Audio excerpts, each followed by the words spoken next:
Jeez, you guys helped him fast. Probably not as much point to show that. Oh, thank you. It'll probably just be my afterthoughts and then I'll go to bed.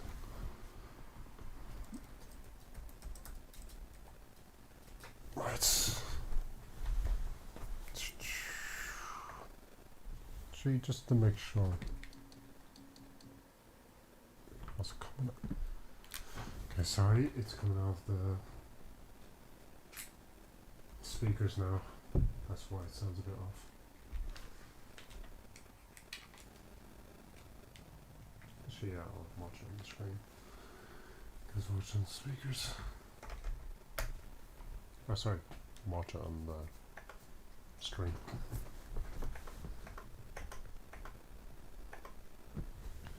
Let's make sure the sounds in the game is alright. Actually, yeah, I'll watch it on the screen. Because watching the speakers. Oh, sorry, watch it on the screen.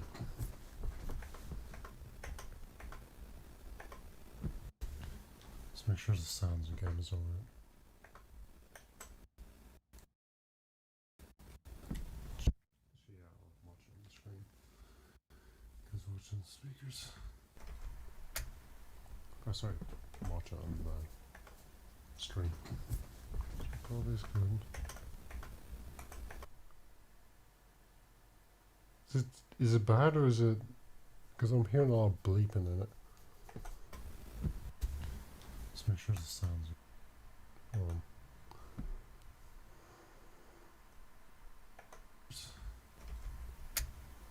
Oh, sorry. Watch it on the screen. Probably is good. Is it bad or is it... Because I'm hearing a lot of bleeping in it. No. Let's make sure the sounds are on.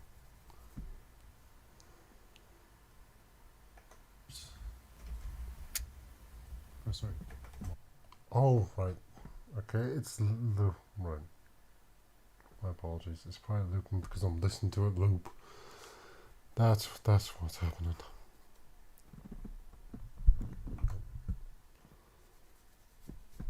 Yeah, just tell me when the loop ends. You know, I'll probably just give it a minute and continue.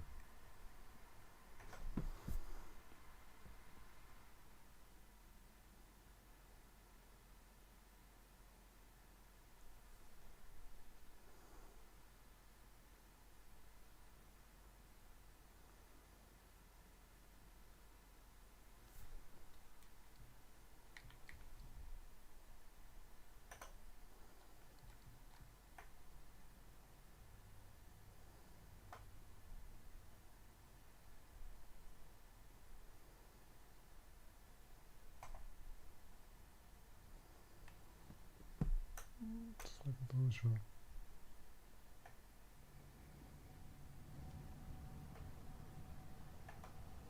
I think it's just a string. Continue on.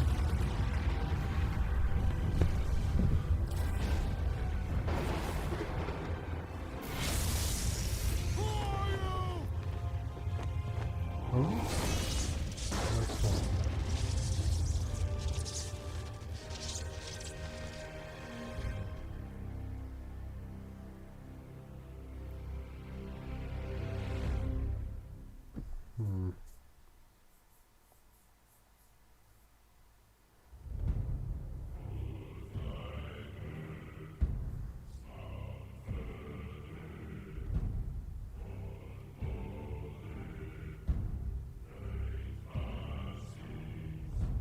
Feels like years later.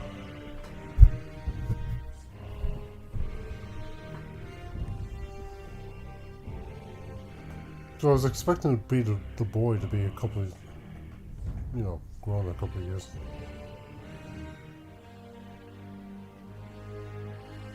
Oh.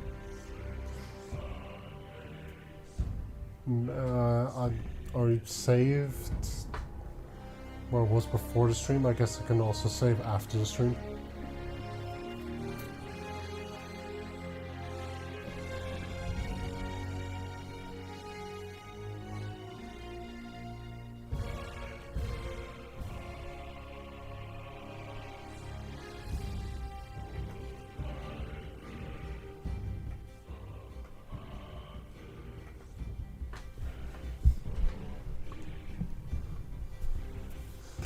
I guess we don't know how long. Well, that's not. I don't know how long free winters will be in this game.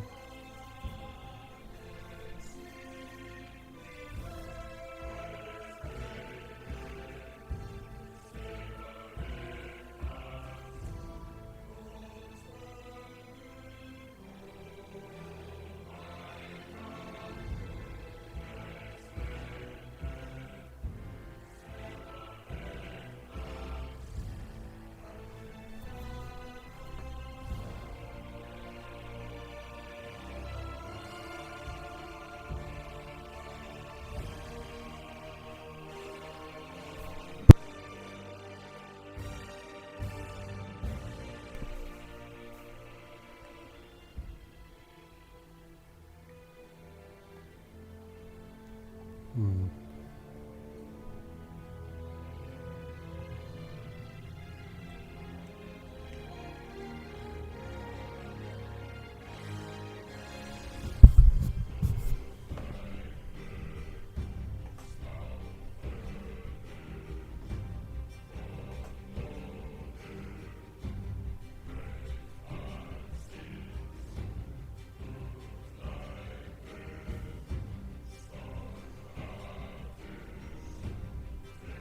Yeah, until 2022.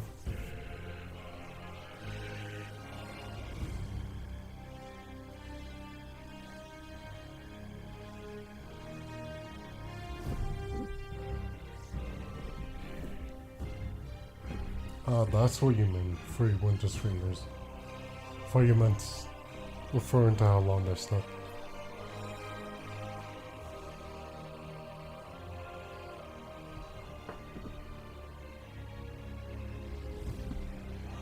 Well, as long as they release it before winter 2022.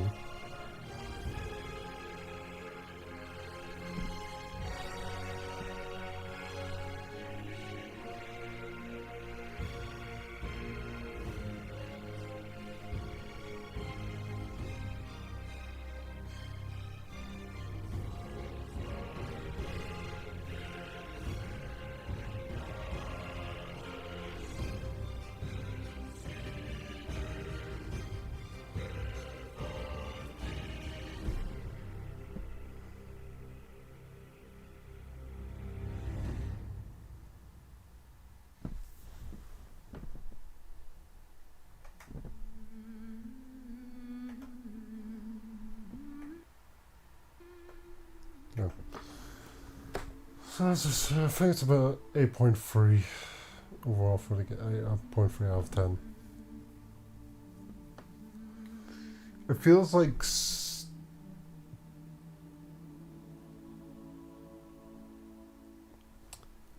Kratos, Atreus, Mimir, Brock, Sindri, and Baldur were all well thought out characters. Very, very random, just kind of just played their part, and that's all they really added. And well, yeah, that's I can't really say much more beyond that.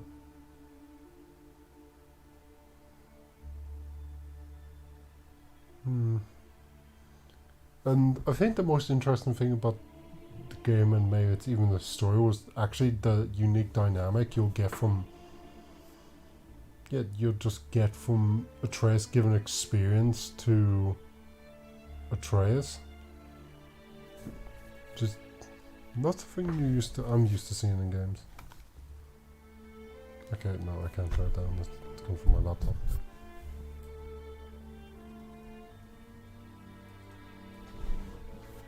Yeah.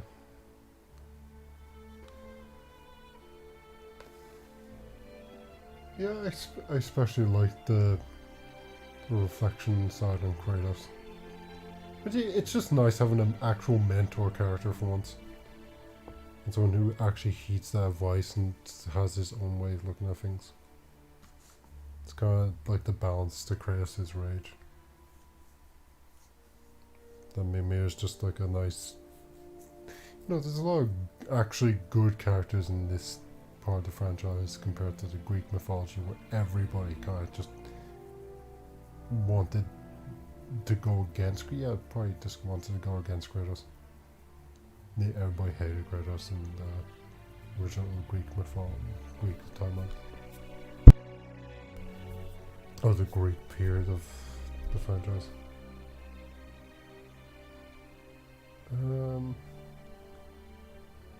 What's this saying about the world? Not a lot of areas stand out in the world. Like this, yeah, from Greek to Norse. Which sadly does not get explained. We got here. It's one of those questions I was actually hoping the game would answer, but it doesn't. It's just. It really just doesn't say how we got from Kratos stabbing himself with the blade of Olympus, dying, seemingly, and then somehow he's in Norse mythology with a son, a new wife. Also, Efra Calliope and his wife, not mentioned, his previous wife, not mentioned once.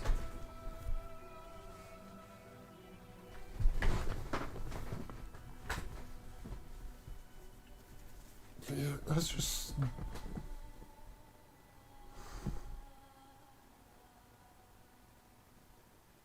trying to wonder if actually stories any that good, but yeah, Odin's just a looming figure we keep hearing about, but there's no real.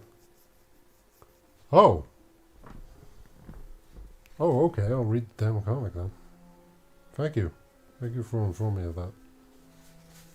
Because that was one of my biggest questions about that. Well, I was hoping the game would answer it because it's only in the comic. Yeah, we hear about the Aesir gods. Like, okay, we do get 4 at the very end.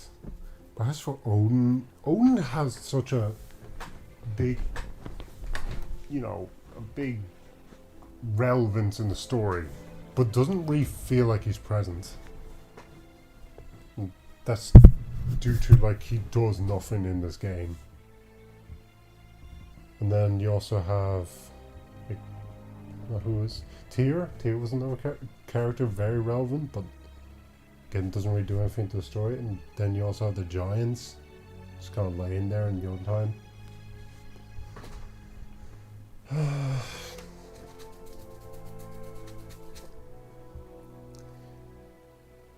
Yeah,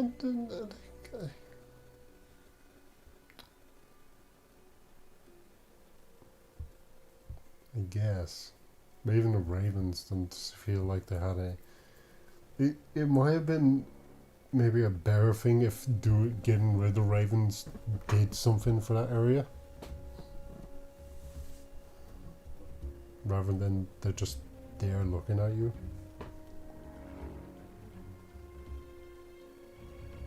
But maybe.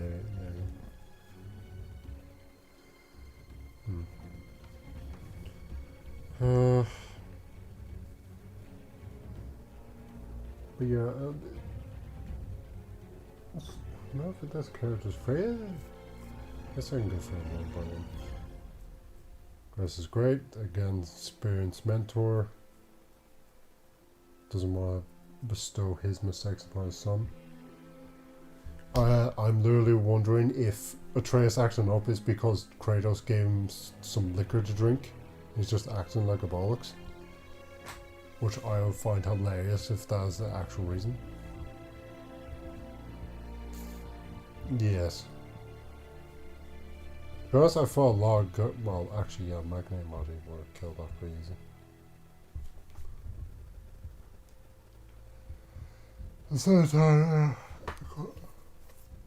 Geez, actually, when you think about it, a lot of gods don't feel like gods.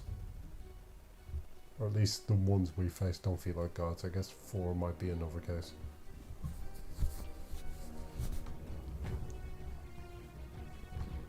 Lo and behold, we'll probably find... No, I doubt...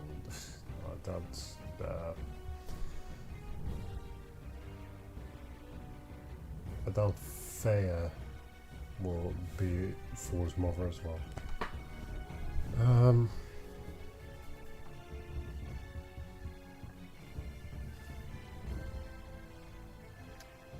So, Faye, sorry, not Faye.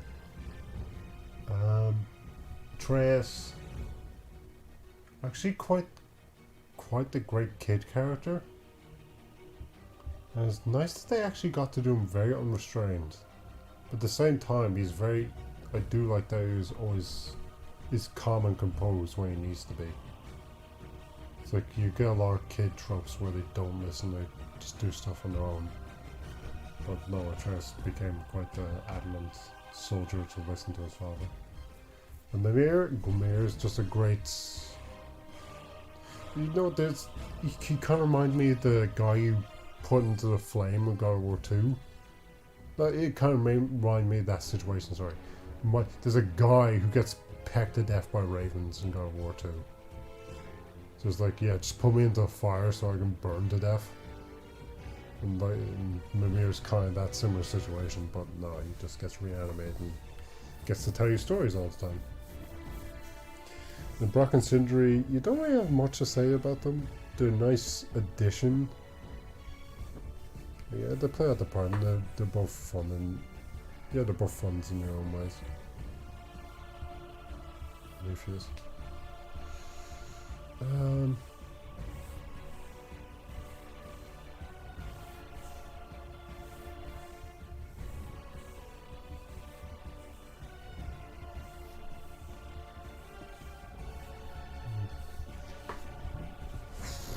Where's the sixth of Baldur?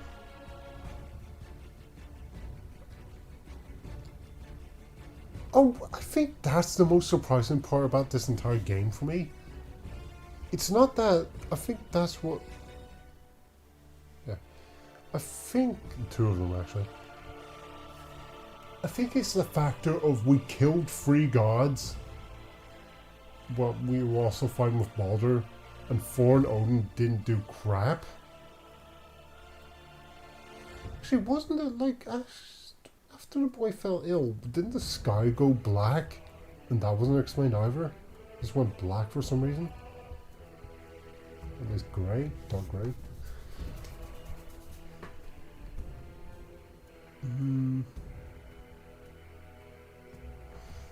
Boulder.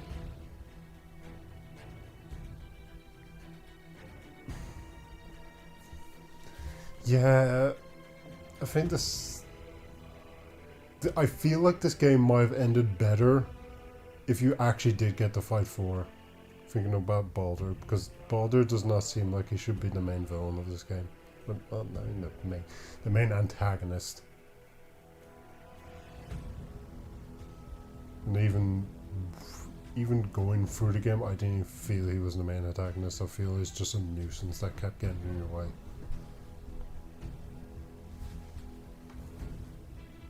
Like, he wasn't... Yeah, he didn't really do anything that hindered you all that much. It's just like, I'm gonna try and fight you now, and then gets his ass whooped, and he'll come back eventually.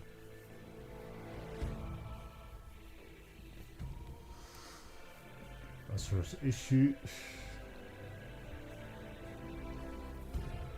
Yeah, see, he talks about his issues, but he doesn't really describe those issues. Maybe if he gave a bit of personal stories to it, that would have been a bit nicer. Yeah. See, that's why I say find Thor might have been, because you hear about all the crap Thor does in the game. Sorry, you hear about all Thor's things, and actually, is there even that many stories about Baldur? Like, you go through all the giants stories. Thor is a big presence in a lot of them. Or even the stories that Mimir tells. Baldur seems to do next to nothing compared to him. Like, again, that's why I kind of felt like, okay, we just killed his 2 sons. He's going to come and do something. And nothing ever happened. He just didn't seem to give a crap, or he's doing something else. They didn't say, like, who killed my sons or something. Like, and obviously if you did battle him, it would just draw to a no, it'd just be a draw or something. or something will happen to prevent him from killing you.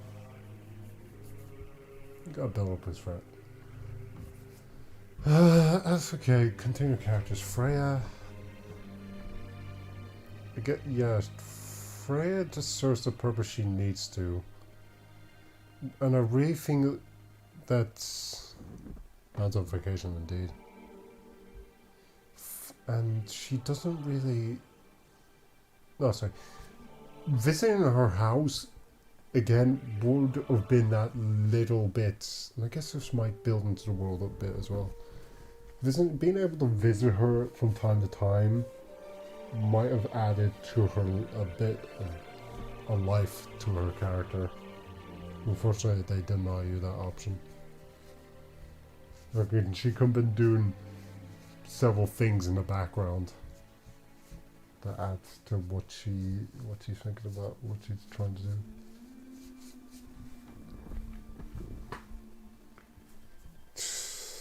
Well, is that all the characters? Then you have the giant snake, but the Yomengander really doesn't have much to say to the story. And again, with Mogi and Modi, just kind of appear, and then, like, I nearly forget everything about Mogi, I think, and Modi just kind of gets killed. Also, I think just before I go, if in case I forget, I think the frames dip because of the settings I have on the PS Remote Play that make it look better.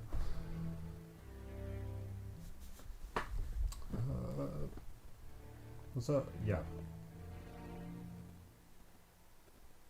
I guess the big difference between this and the previous games, and what I guess it's lacking, is unique designs to the places you go. Because I'm remembering places in the previous God of War games that I can remember them clearly because they're designed. They look gorgeous where they were, but if I try to remember this, I remember them, but there's nothing that outright stands out about them. Like, I remember going to Hades, I remember going to that where Pandora was sealed. I remember being on Olympus chasing Helios and fighting where you fight Zeus in that chamber, and even God of War 2 where you fight the Kraken. It's very easy to identify the places in the previous God of War games compared to this. And yeah, again to the life aspects, there's no... I think we meet Marauders, and they might be the only Christmas blades where blades are cast instead of blades of exile or go free.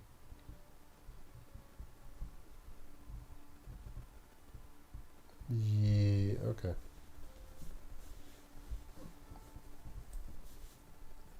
And how we're called back to kill. Yeah, I like that. I did like that aspect where it actually reflected how we killed them in free. That was the visuals, which I actually really enjoyed. Just from a bit more out. But yeah, there's no other normal people in Midgard. Isn't everybody... Yeah, everybody's dead. I guess that might be a part of the story. But it's a bit weird to see that everybody... I guess the one thing I was always assumed about this game, which didn't turn out to be true, that is much bigger than it was. That there maybe might have been more characters than we got to see or interact with, and more areas to go to. And even the areas you go to don't really feel alive as well.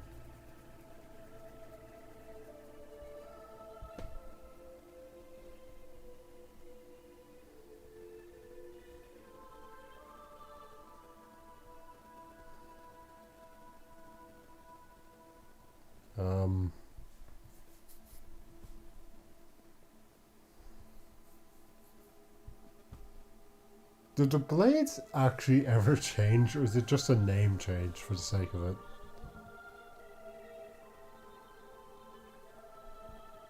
I actually don't feel I don't think the blades actually changed from the game. There's just some reason every time you start the game over again, every time you start a new God of War, so it's like no, a numbered one at least. They gave you a new name for the blades, and you had to skill them up all over again.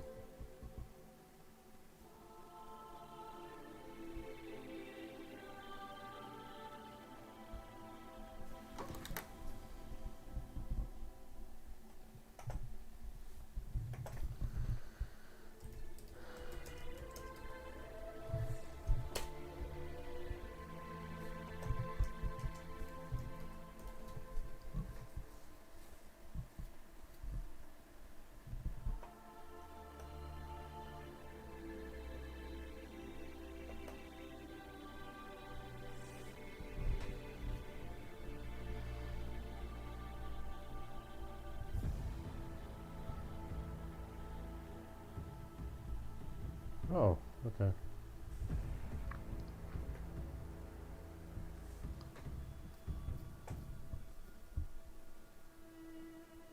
Okay. So these are the first blades. You're right. Okay. So you had several blades. This one gets used in the original God of War.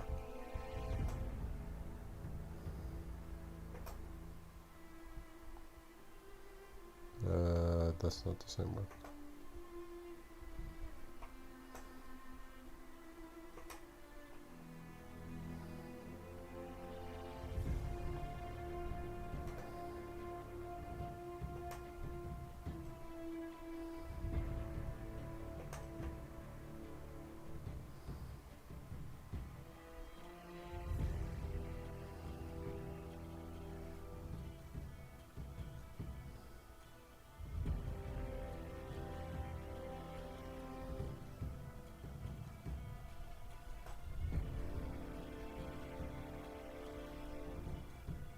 Hmm.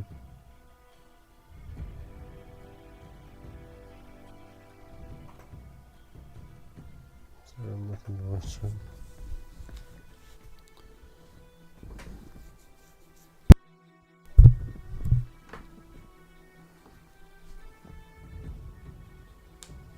Hmm.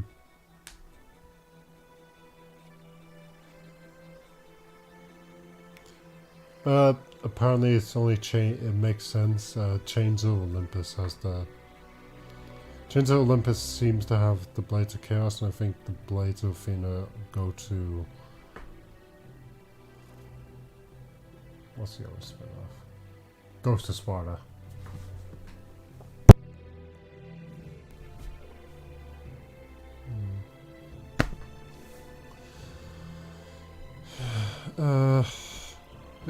Everything's designed great, it's just not a lot of the world stands out. As to again with the music, it's like, I think there's like 3 pieces that stick out pretty well, like the day theme, the gods, well, I don't think it's a God of War theme, it's more like Kratos' theme. This one right now all stick out.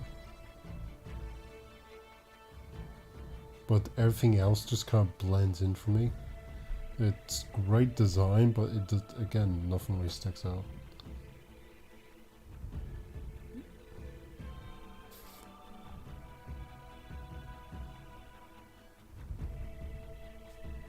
Maybe.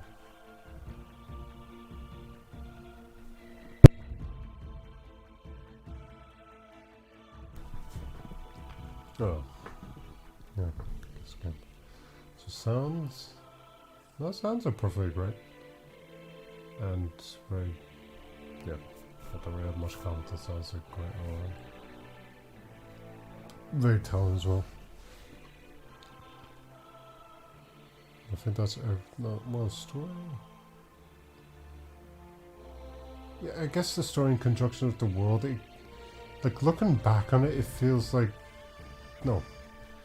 Once you've gone through a place, it doesn't really feel like that place serves a purpose anymore in the game.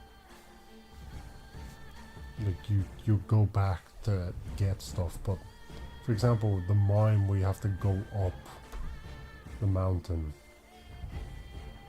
doesn't really feel like it's necessary to go there anymore or even touch it again. because now you can just teleport past it, or yeah, it serves its purpose. Areas serve their purpose, and then they're not really. Yeah, I guess they're not really important to the story.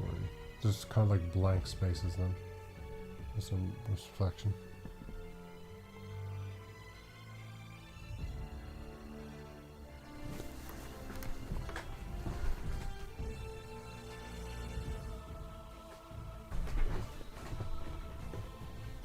Okay. And now for the biggest gameplay.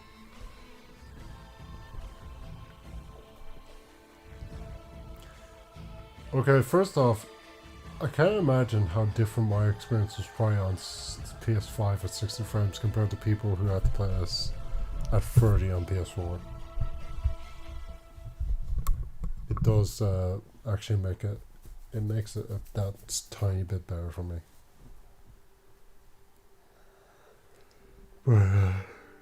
But it makes me happy that I waited until PS5 to play this. This is a nice thing right after hearing the PS5 was coming out. Like, okay, God of War's getting a patch for 60 frames. It's like, yep, I'm definitely leaving that until it. Definitely leaving the game until I get with PS5. Yep. Ghost of Tsushima will be the same experience, I imagine. But as for.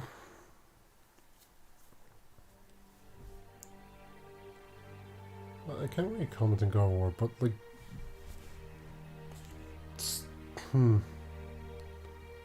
Well, I definitely got better at blocking finally at the end. Like, does the game even tell you can just parry with one attack? Like, you just press L1 at the exact time? Maybe it does. But I thought it told me at the beginning of the game you have to press it twice to get that parry. Not once.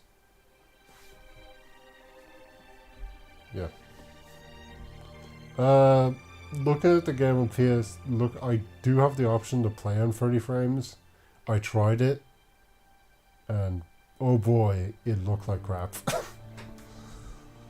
I'm sorry. It just did not.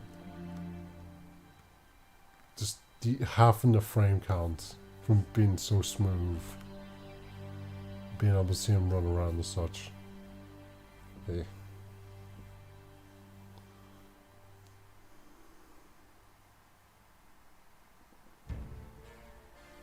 Okay.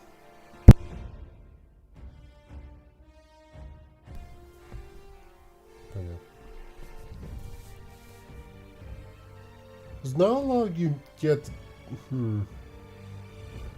So. No, I guess not. I guess there isn't actually as many unique enemies in this game as there is in the original God of War. Like, a lot of them will just be Hellwalkers with... Okay, let me try and distinguish them. You have the big enemies like the trolls. There's 2 of those. You have the flying things. You have the witches. It's 5. You have the normal Hellwalkers, which I'll go around. You have the travelers. 7.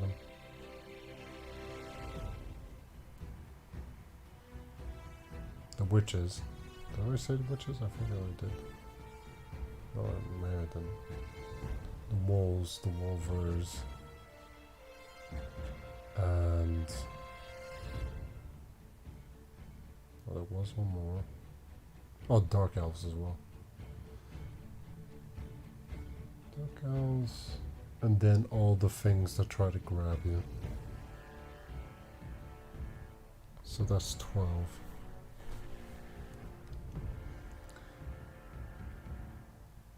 But out of those, I think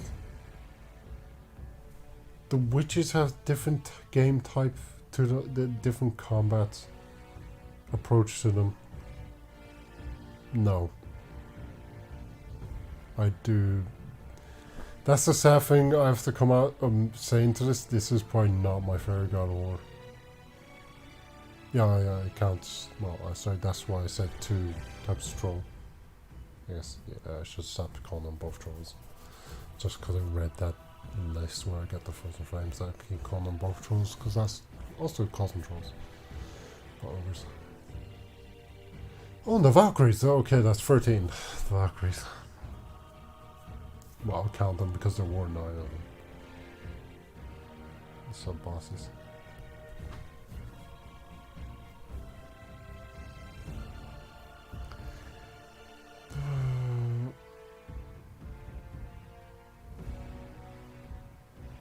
But yeah, the witches you actually had to make a tracer hit them before you could do anything. I wonder if the travelers are that different.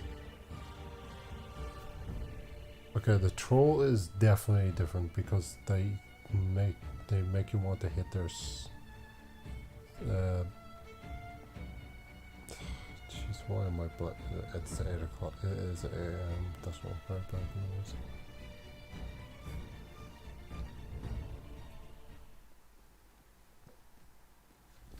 Atreus, are you ready? Yeah, but I had the weirdest dream. Fimbulwinter was ending, and Thor came for us, here at the house. It was only a dream. But it felt different. It felt real. It felt like the future.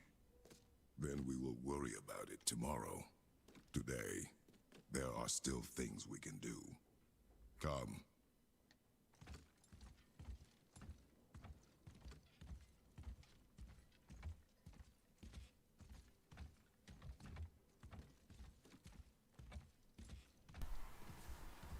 Yeah. Oh, this is why I was dipping. Well, I guess it doesn't really matter. No.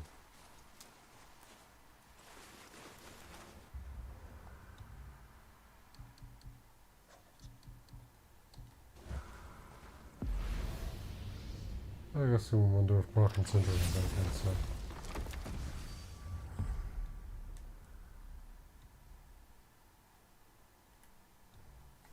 Was it even worse on stream? Maybe. I'm watching it, I'm looking at it through Streamlabs.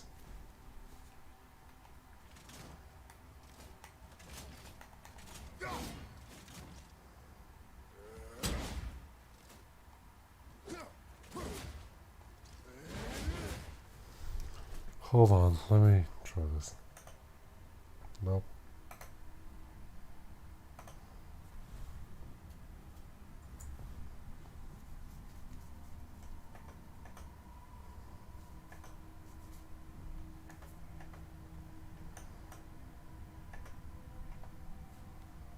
You don't know. Okay, that's right.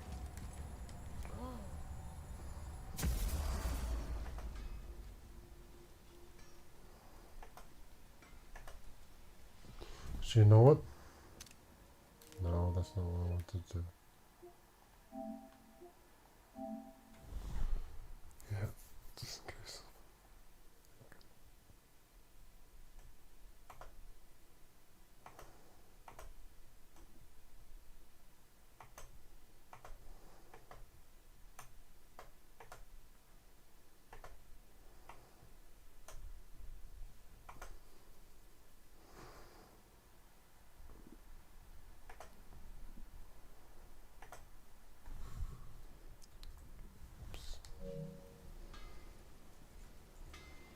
Are you better?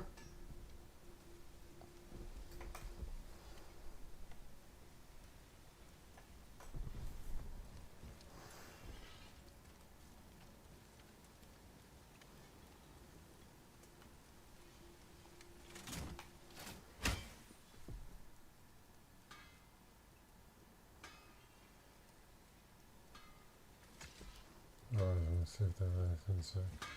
Nope. Oh. Okay, it's probably just the things I had on the stream, sorry. Oh, sorry, the settings I had in the application.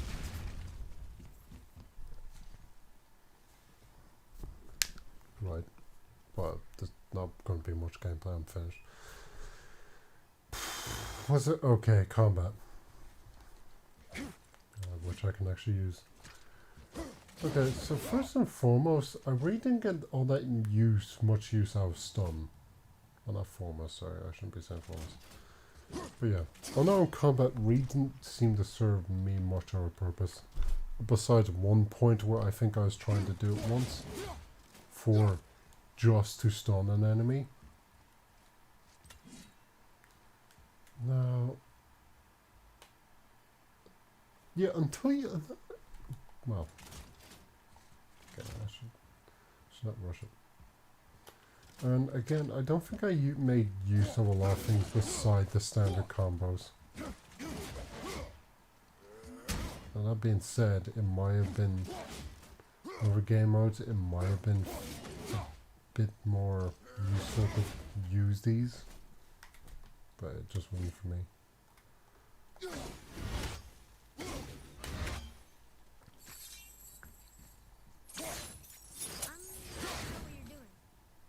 I'm showing off moves, boy.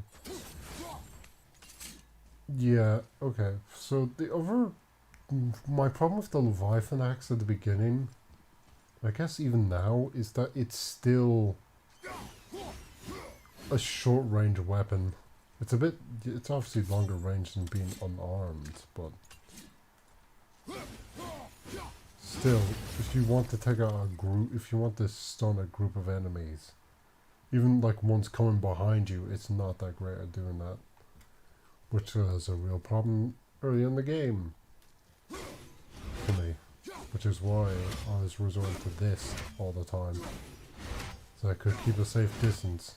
And the boy kept firing at them.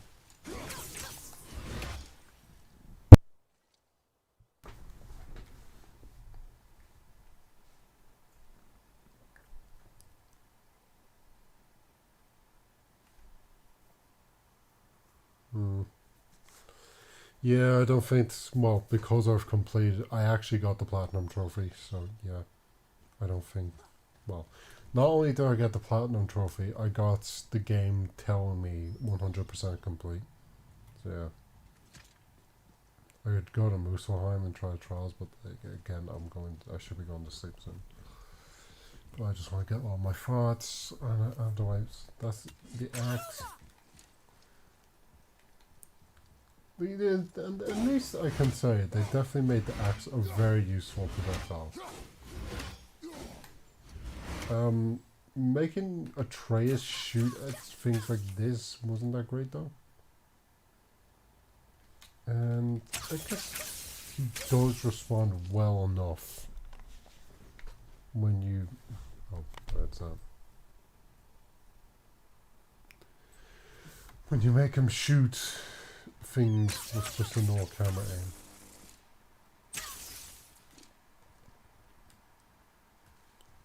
Yeah, I'm definitely starting to feel tired now.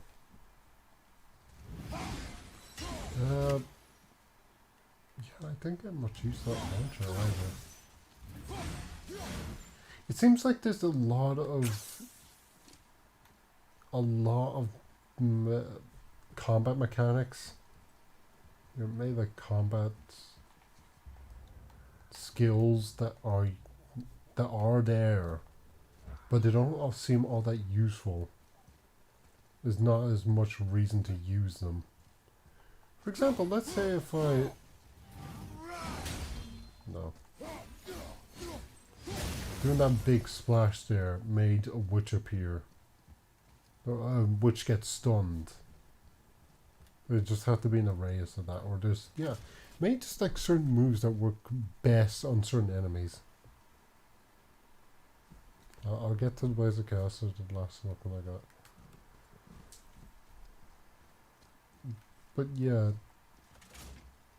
the axe is good now, and definitely is probably best on single opponents. But in a group, I just did not find it all that well. Again, why I kept throwing it at the right one. Or also to not die because of how low I was leveled.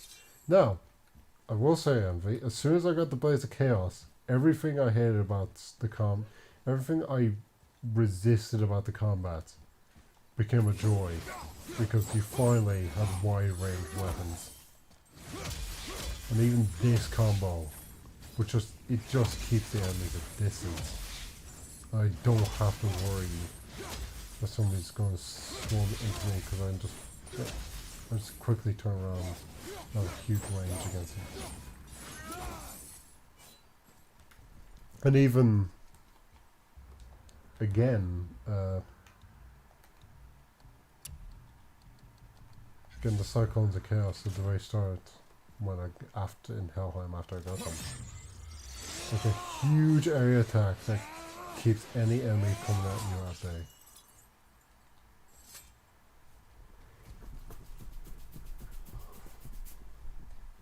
Yeah, so I definitely enjoyed the Blades of Chaos. But again, a lot of things I didn't use. I just used the standard combos because the standard combos and the runic attacks seem to be all I needed, really.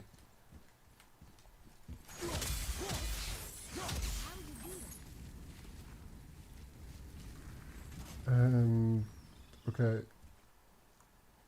I also, again, don't get why runic attacks are not X, square, and triangle, and for some reason they're triangle for the bottom one, square for the top one, and X for the middle one.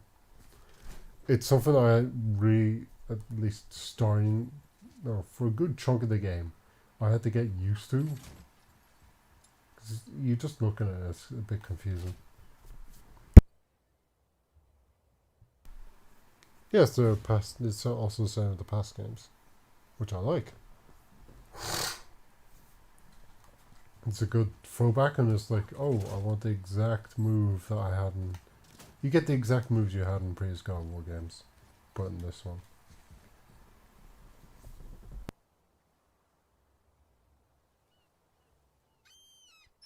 Okay. Then you have Atreus' combos on his own. Well, I guess the runic attacks have decent variety, but it does no way actually. The runic attacks might be the most versatile things for the combat. Because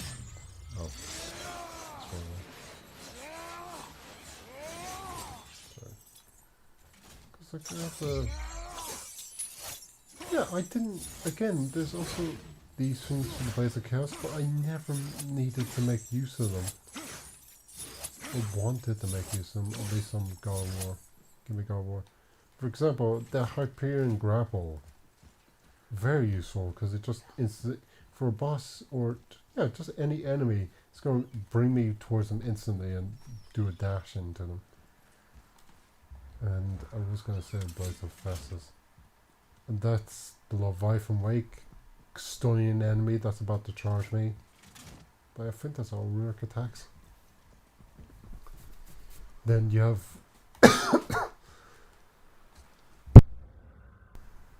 what is it? Glaze Storm, which attacks every enemy around you. Look, there's a nice bit of versatility to it. And Hephaestus's Blast, was it? No. Blast of Hephaestus, yeah.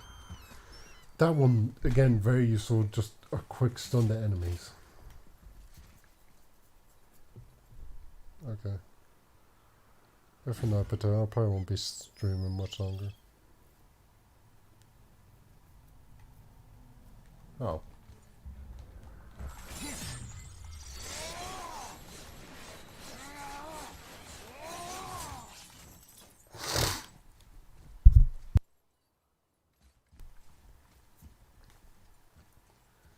Yeah, I guess... I don't think Sprung Rage charged as much as I would have wanted it to. If it charged that a tiny bit, a smaller bit faster, like 0.10 or 0.10 to 0.20 times faster, I think that would have made a great deal much more use out of it. Even if its attacks, unfortunately... Sorry, I'm accidentally pressing R2. Even its attacks even its attacks don't seem all that useful. Again, the standard ones work perfectly fine. I actually only had 3 attacks I even used in Sweat and Rage. Which I guess could have been 4 if I used the ground stomp a bit more. But if I wanted to attack a group of enemies, I just did the slam to the ground with triangle, or if I wanted to just attack someone while gaining health, I punch using square to dash it out. I'm sorry, I'm getting very tired now. And it probably has not helped that I'm lying down, but my throat is getting sore. Dash in to punch them with square. But obviously if I want the big damage, I threw the boulder at them with L2. But the ground stomp, I think it's the trade-off. If it takes it takes a bit too long for the ground stomp. By the time you do it, enemies could damage you, taking away what time spread range you have.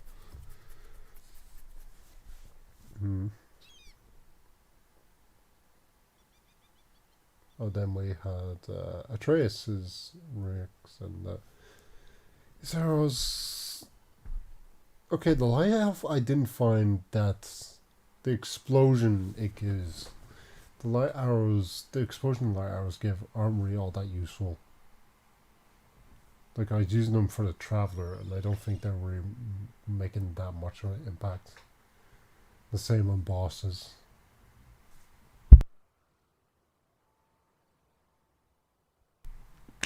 I just think it would have been a bit nicer if, again, like the Leviathan Axe and Blades of Chaos. One was good for single enemies and one was good for multiple enemies at once, which is the lightning arrows. Master's Runics. Yeah, they're quick all-out attacks that hit everything from Atreus, but they take quite a while to charge back up.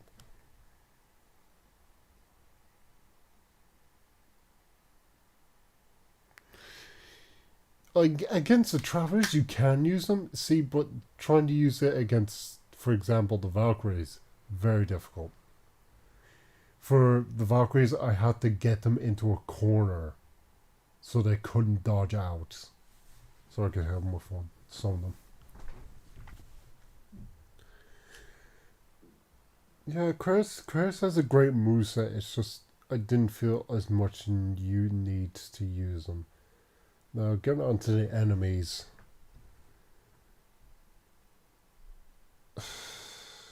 I'm feeling very... I'm gonna have to start closing my eyes. I feel like I'm ready, but I could really just fall asleep doing this. Again, witches made it so that Atreus had to go and attack them before you could even combo them, and then they can get out of that combo, which is well, Atreus attacking them is annoying. It's... Oh wait, I guess I didn't think about that. Atreus having to reload. I guess that's fair and balanced. The resurrection stone just to bring Karis back to life. It's just I didn't use them for long enough, but again, they're balanced enough. Feels like a more way to get out of a cheap death.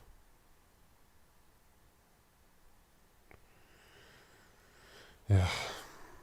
But again, I just want to get all my thoughts out of this game so I don't forget. Well, looking back, I don't forget anything.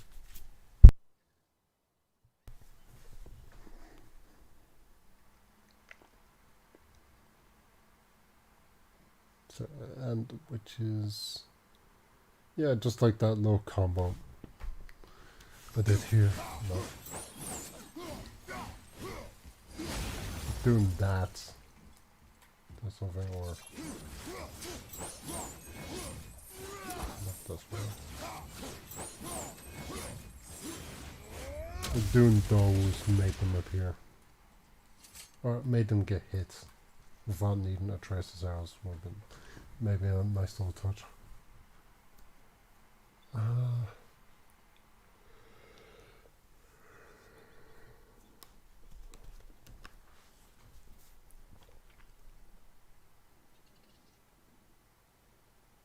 Yeah, I guess maybe it's a thing in this game. Well, maybe it's sorry. Maybe it's also a thing in this game where the Hellwalkers don't have multiple types coming to attack you at once. Like they might have a shielded guy and yeah, I think it's like 2 types of them will only attack you at once.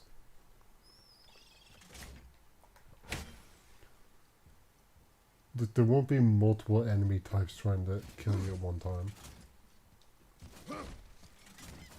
Which may make it a bit easier on the player, but at the same time it takes away a bit of the difficulty in trying to take them down.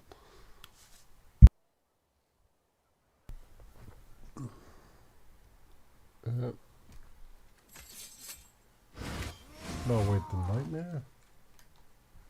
The nightmare's nightmares are easy enough to trap down. That mechanic, quick turn, I did not have much use for until I needed it for the Valkyrie fight, which I kind of wish something would told me about. Well, I guess the threat ring as well for Kratos. I didn't really see much use for it. I kind of feel like the threat ring should be somewhere else. Well, yeah, maybe on like a low mini map, or even better, just like on a side of the screen. Like make the side of the screen that's about to be the side you're about to be attacked red. Like if it's in front of you, it's going to be down red. If it's back, then top red. Oh, well, maybe that one. But just like suggest where it's going to come from. Because the threat ring does work best that way. Where it's just around Kratos, so Kratos is no points to where. It points exactly where on the Z axis where the projectiles come from.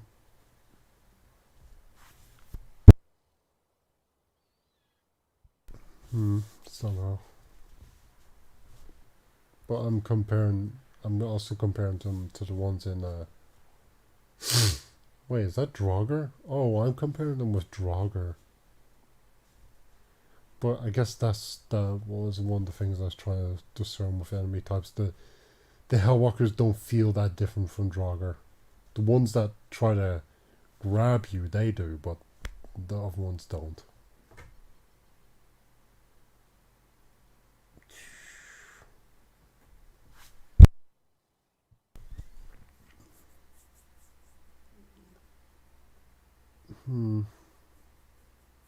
Your level up system also stops enemies from being staggered with your attacks.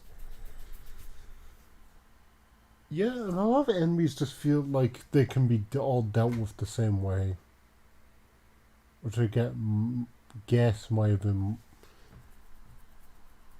Well, not so much an issue, it just felt like with how little I want to use from Kratos' arsenal and how little difference there is to approaching an enemy, it just didn't... There's no real use for me. There's no real strategizing coming from me going into many fights.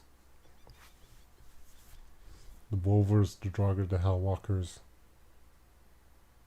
even the Ogre, yeah, I guess even the Ogres, the Dark Elves, just nearly a lot of the enemies felt like they can all be approached the same way. Now, speaking of the Dark Elves, they do attack you. They do have their own unique moveset compared to the rest of them. It's not all melee. They have like that blinding effect. I guess there's also those things in the ground. But I guess it felt like beside the witches, everything else felt like a tank annoyance. Like you take down a good chunk of health. You're talking about the ghostly enemies that grab you. Yes, that was the other ones I was talking about.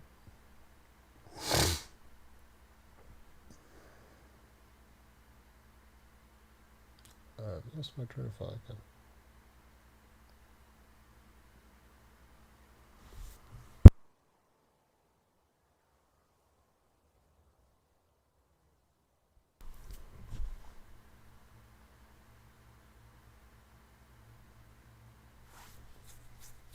Darn it.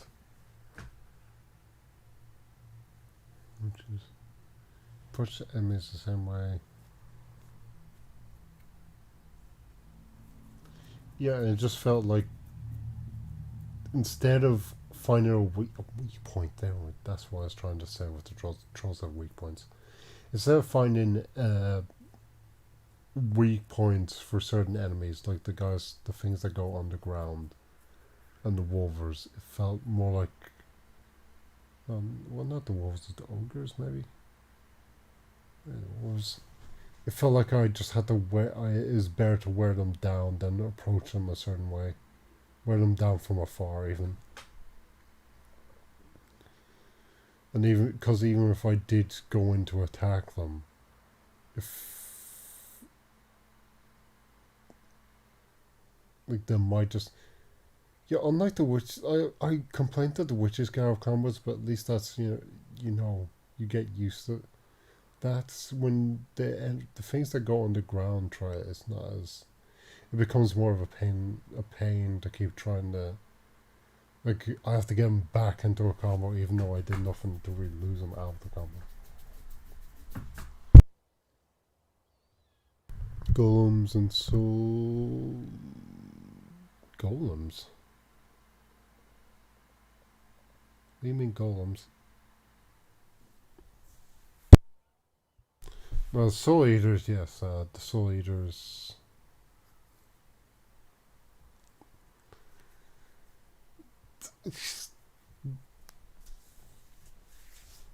They're okay, but again, they don't really diversify all that much. They'll shoot a laser at you. They'll randomly shoot the. And they just randomly shoot. I guess kind of like grenades everywhere. That's all they really do. And even like the kill, well, I'm not sure, the brutal kills, the glory, well, I'm not really sure what they call it. Whatever Kratos can do when he stuns an enemy doesn't really feel like it has. You'll kill that enemy. Obviously, you kill the enemy that you're doing it to, but it doesn't feel like it has any impact on any of the surrounding enemies. The ancients.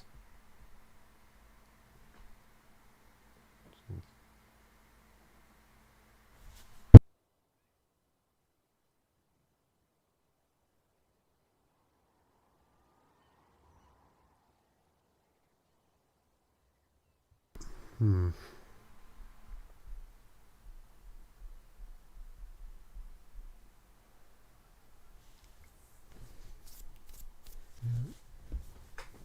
Well, for Draugr and Hellwalkers, there's projectile type, there's the short type, and there's the melee. I think the melee type, but they're all kind of just melee close in. Like I guess it would have been nice, like for example, if the projectile one just stayed away. I don't even remember all that many instances where they were using their frost shields or something. Yeah, where you had to place the axe behind them and trip them up from behind. Oh, which actually makes me go back to Atreus' combat. Actually, yeah, Atreus is useful enough in combat where he also does melee. High stun. Just maybe that would have been a nice command to give him as well. Like if you had a command just to allow him to melee enemies. Like instead of you having to wait for the AI to make that decision for him. That being said, he does it often, quite often. Yeah, not a lot of the enemies stand out beside the witches and the trolls. Because they all just, they just all try to gang up on you melee style. And it might just be a difference of how long their attack spans or how far they can travel with certain attacks. Besides that, approaching them isn't all that different. Now, the Valkyries are the only things that I actually had to strategize against. Like, I had to plan how I was going to fight them. And they can be, they're the only enemy which actually made me want to get better at the game. But that's only, I think one of the key factors is, number one, you have to learn them to beat them. And number two, it's a single enemy. It's not like I'm trying to focus on multiple enemies. Like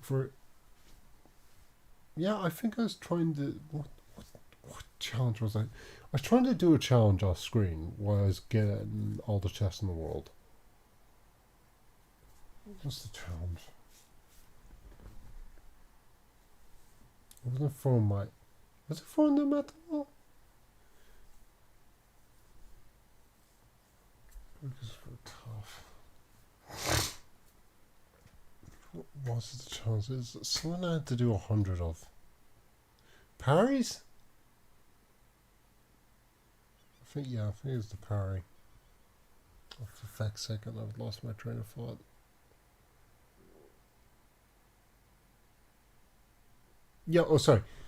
Trying to teach myself to do parries to no enemies at the very end of the game, like right before I fought Baldur for the final time in the stream. It's still pain because I think I was testing it on the wall. For the Draugr I was testing it on, it was good enough. But then again, you have to kind of deal with two of them trying to attack you at once. It's not like, it's not like, for example, Arkham Knight. I think in games like Arkham Knight and Spider-Man, that I would be slow enough that you react to one. Or only one of them will attack you at once. So you never really have to worry about multiple enemies trying to attack you at one time. So you have to react to that all the time. I think the blocking thing, maybe if the game kind of showed me that blocking was always useful. Like I guess I didn't know you could never not, if you kept blocking normal attacks, that nothing bad would happen. I thought it'd be like a limit thing where eventually they'd break your guard or something.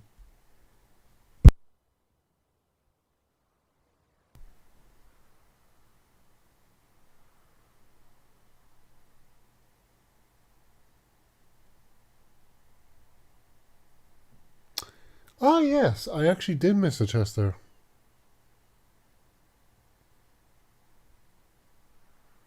I missed the chest on the pillar you climb. The pillar you climb down on. There's between those two pillars that you climb down on. There's a chest, and I couldn't get the chest after I came back to get other things throughout the level, since I had a trace that time. But I couldn't. No, I guess it's the first time you enter hell. And I couldn't achieve the chest. I couldn't attain the chest because I got no luck. The game didn't allow that.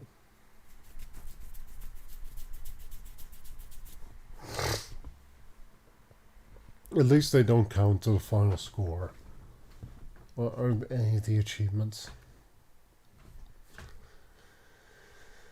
I guess this is done. Well, Valkyries, they're fun enough. You get to learn them. You actually you have to strategize during that fight. Whereas other fights, I think I'm too focused trying not to die. Or trying to do one strategy with like just throwing the axe and trying to kill things fast enough that I don't really have to worry about it. Or even if I do, their attacks are just mainly going to be melee. I don't really have to worry about it. Like, yeah, for example, well, like the Draugur's projectile sweep compared to the witch, it felt more. Actually, yeah, thinking about that, why do the Draugur get the wave sweep from the ground instead of like shooting a straight projectile at you multiple times?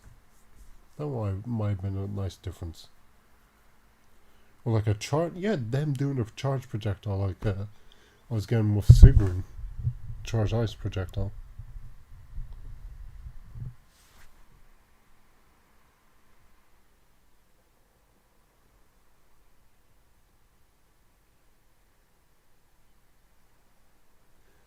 I think I'm weak for the basic chaos. Well, I went for the list actually, and everything that's here, I think it actually is all the attacks you can get.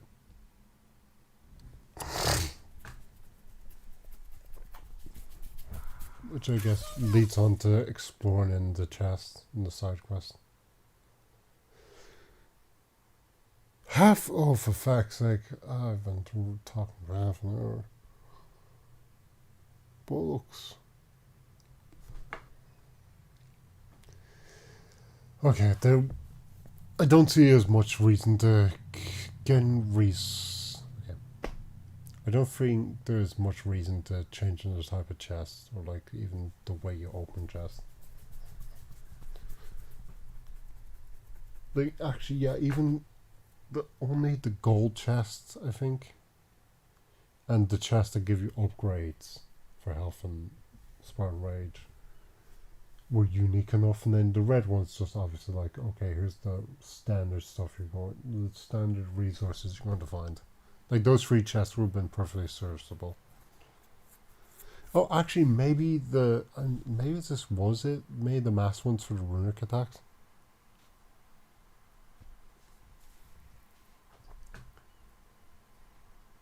It doesn't feel like you can do much with the resources.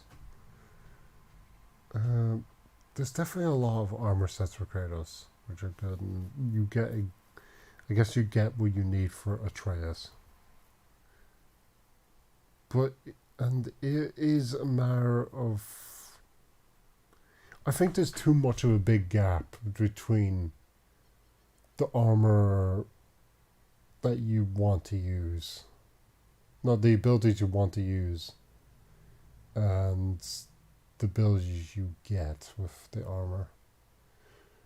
Health is a great example because you like there's no alternative for, let's say, Spartan Rage. There's no alternative to me charging it besides just using Eternal Fury, which is the runic charge up.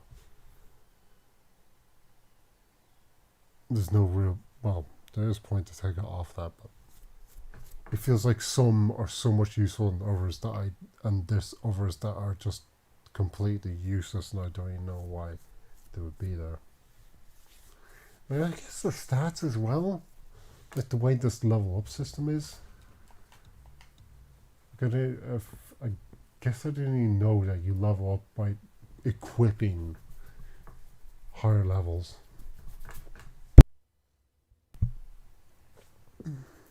Yeah. Thank you, Envy. Enjoy the rest of your day.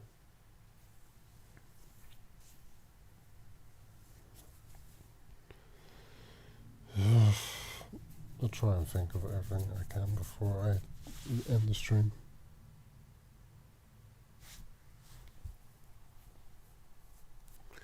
But yeah, I guess. Yeah, and yeah, I also had the socket. Okay, the sockets I did like the more upgrade the armor is, or the better the armor is, the more you can put in the sockets. But again, maybe if it just gave the ability, and instead of like having different attributes, you just leveled up or maximized whatever bar you wanted. Right, like, sorry, the strength, runic, defense, vitality, luck, or cooldown. Or maybe just even put that points into your armor. And upgrade that.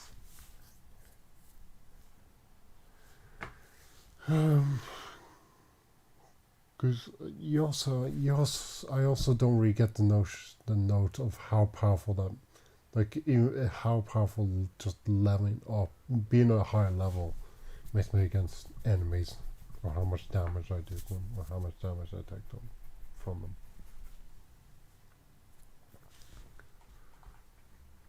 But yeah, just the standard customization feels fine.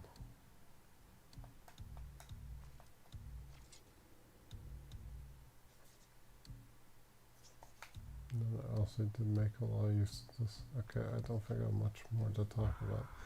Oh, boss fights.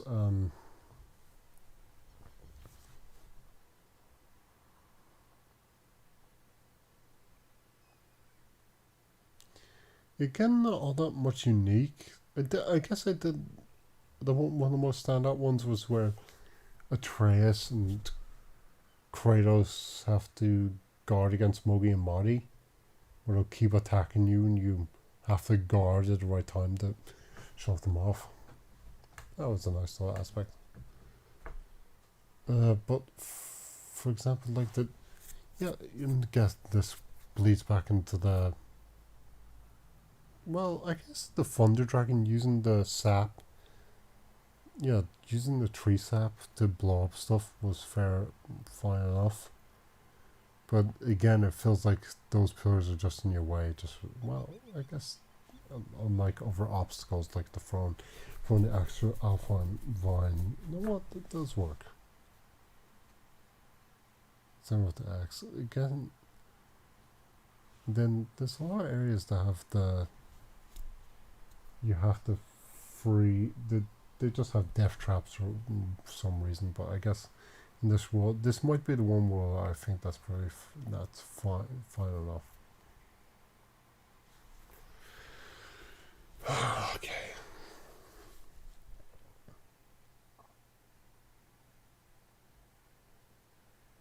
I think I mentioned I thought going to Jotunheim there might be a little bit more story, a little bit more action going there, but yeah, again I didn't expect Baldur to be the main antagonist in the entire game.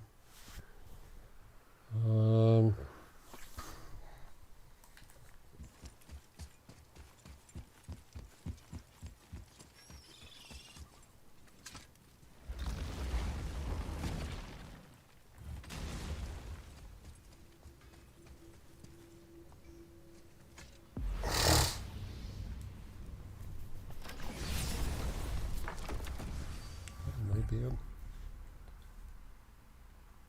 Yeah, it feels like everything's developed in the world. It just doesn't feel all that memorable, or there's much life to it compared to how things were in God of War, the previous Gods of War. The same with enemies. It just I guess this game feels, the combat feels a bit slower compared to the previous God of War. That wasn't something I liked.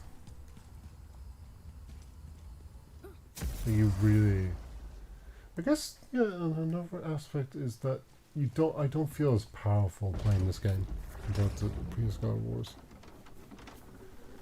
Like Kratos takes down Titans, he takes down gods, and it all felt like, yep, this is Kratos' power level. But when I fight, for example, someone like Baldur in this game, it doesn't feel like the same power scale is used.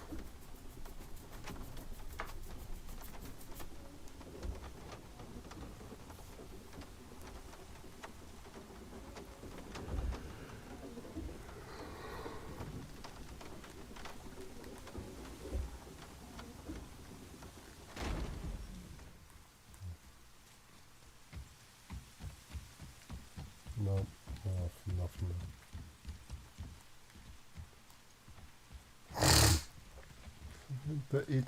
Okay, the world looks great. It's just like,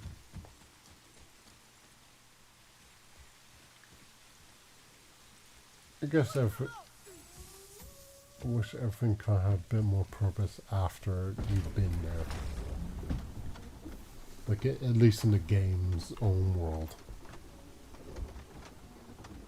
For example, all those things under Freya's place, why are they there and such.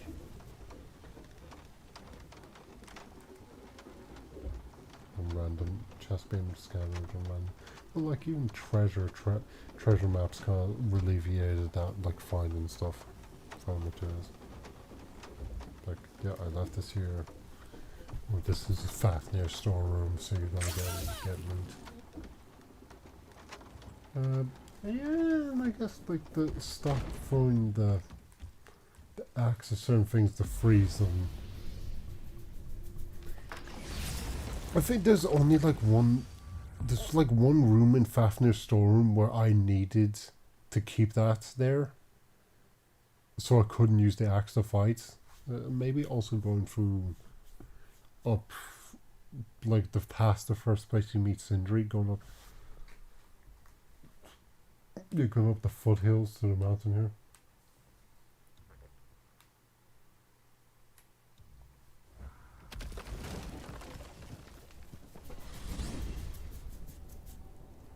But don't really make use of it when I need a switch or something. Oh, my hair switch.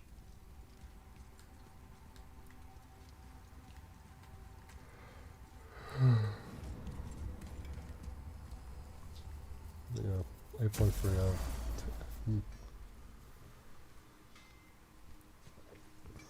Do I like what? It's a lot more chill than the previous God of War games, which makes it feel like a much more experienced Kratos and God of War. But it doesn't seem like he has the power he once had. But then, wait, actually, he did get stabbed by the Blade of Olympus, and the power from Pandora was released. So maybe he is quite a bit weaker for that reason. The way this.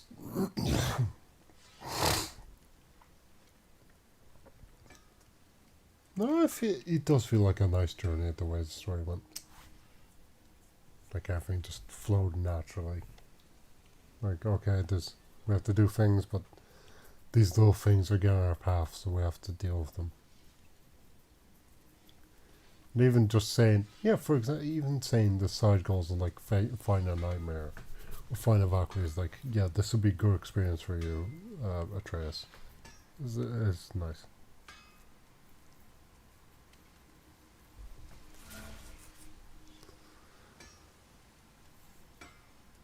But yeah, I think I did make the previous comment. I kind of wish Brock and Sindri had their own unique abilities that they could give you, or like unique things they sell, but they don't. Then you also have the armor. You also have aspects like you can change the armor you have changes how you look, but then only certain armor changes how you like. You have to have a certain armor. Maybe that's what the sockets could have been for. Sorry, not the sockets. Oh wait, yeah. Maybe then the sockets could give you the strength root. See all the strength root and defense, like the sides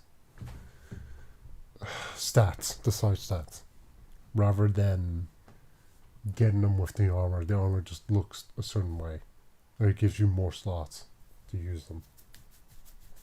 More slots, so you can bear upgrade your normal stats. Base stats.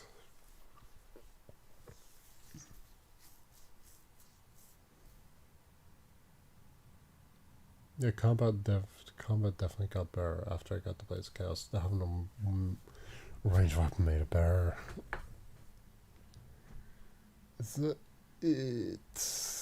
yeah, the dragon sapling. Kind of wish the sapling, like using the tree sap, you could use that. You could have found it in a bit more places, for example, and just use it on enemies. That might have been nice. And yeah, the combat compared to older games is just a bit slower. Whereas, for example, like strategy and reaction was really keen on the Valkyries. It's not so keen on other enemies, except maybe the witches, because you have to instantly think, look for them so Atreus can shoot them, and then you have to close in on them to attack them. But every other enemy is just kind of slow. And hard to, yeah, it felt more like, for example, when I fought the Traveler in that small cave where I found the second dragon, I think. Maybe the first one? No, second. That was more of a nuisance because I had to fight him in such a small area. And it felt more... Yeah, it felt more like a pain to try and do that rather than a good fight. Because the way, like, where I had to fight him. The way I had to think about fighting him was like, he's so restricted that I can barely do anything to him. Rather than keep running around him and block and doing runic attacks every now and again. And Spartan Rage. Spartan Rage does get you... I do like that I have the incentive to use Spartan Rage to heal as well as attack. So it's like, it's good that I can use it, think, okay, I'll use this as the last resort to get out of a pinch, which is nice.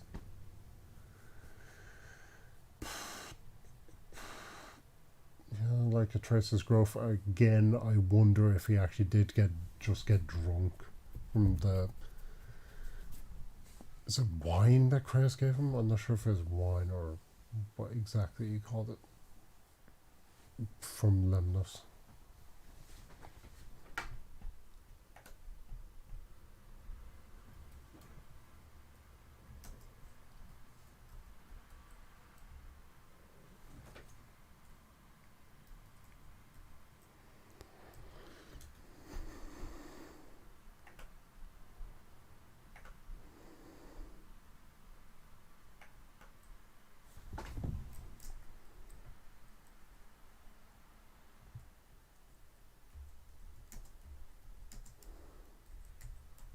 Yes, it was wine.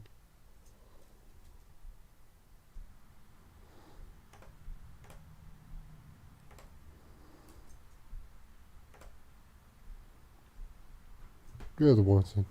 So I wonder if he actually did just get drunk off that.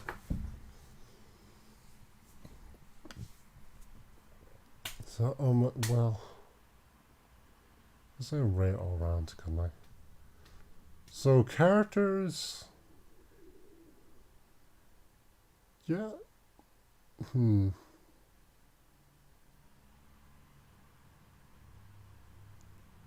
8. 8 out of 10. Now, that's mainly for how well written the 6 characters... 5 of the characters are in the game, excluding Baldur and Freya. Like Bach, Sindri, Kratos, Mimir, and Atreus. I like all those characters. Because they have their own unique quirks, they all feel different, they all feel very solid. And then the dynamic between Atreus and Kratos actually does feel like quite a good and different relationship to what I've seen in most other games. And even media. It's a very strong son character, but he very much has his own personality. He's not just like a stick in the mud, or has nothing to really... Like he's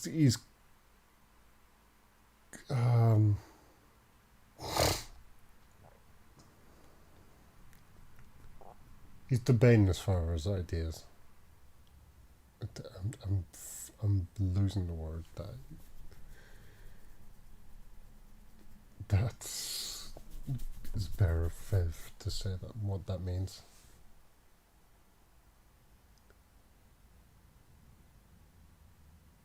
It's confronting his ideas.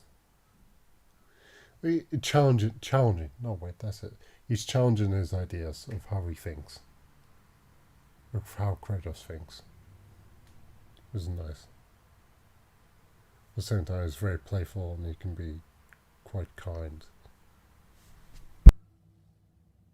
But then, yeah, but that's the characters. The story, maybe about 6. Doesn't really have that much. It really is just like looking back. It really is just a story of two things: of one going up the realm to go to the peak, and two, Kratos hiding his past from his son, and them having to confront that.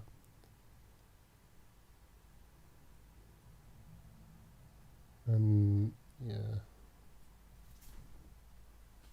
about 6 or 7 out of 10. Music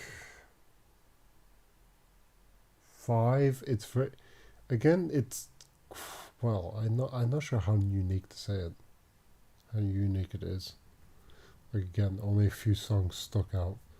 I guess I kind of was hoping eventually you'd hear that original God of War theme pop in somewhere,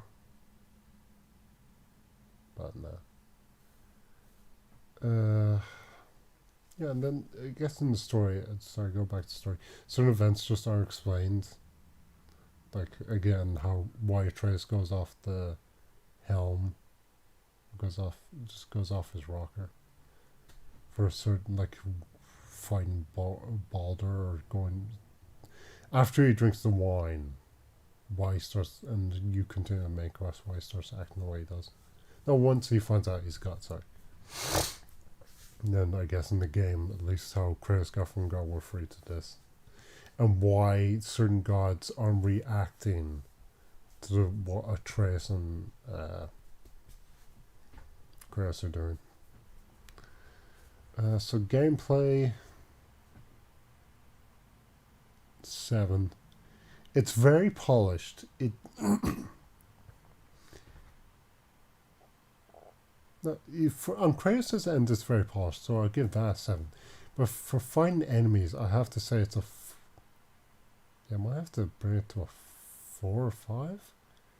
Like, it's functional. It's just like I don't really have much. Yeah, okay, 5 because of Valkyries. I don't have as much reason to change up what I do. And there's, like, once you get used to it, there's a decent set of tools. I guess I could have made evading being a lot more instant would help. That might just that could just be a character thing. Now that Chris is a bit too, yeah, he's aged quite a bit, and dodging so fast isn't that easy. That's fair enough. At least you do get to dodge twice as well. Oh yeah, you do dodge attacks certain ways, so that's actually a good point towards it. That's a point towards Kratos' combat, or the player combat, not the end. No, I guess that is the enemies.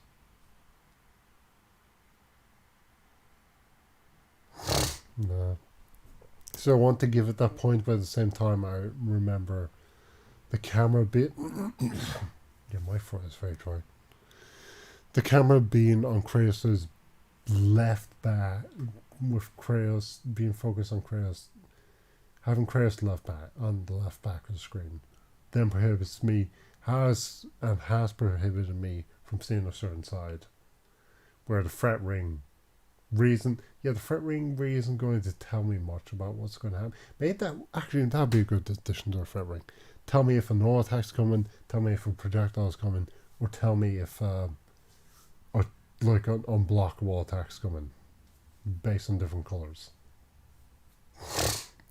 You then go like, oh hey, I need to change the camera over there and block this, or I need to dodge out of the way. That would actually, that'll bump up the combat to 6. But yeah, it's just, I guess, lack of variety.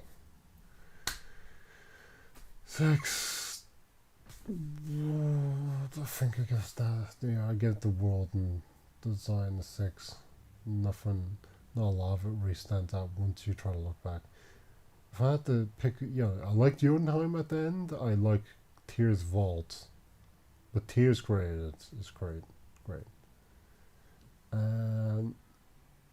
Yeah, but even if you change the realm, I think only Muspelheim really sticks out. Well, sticks out compared to the others, just because it's all lava.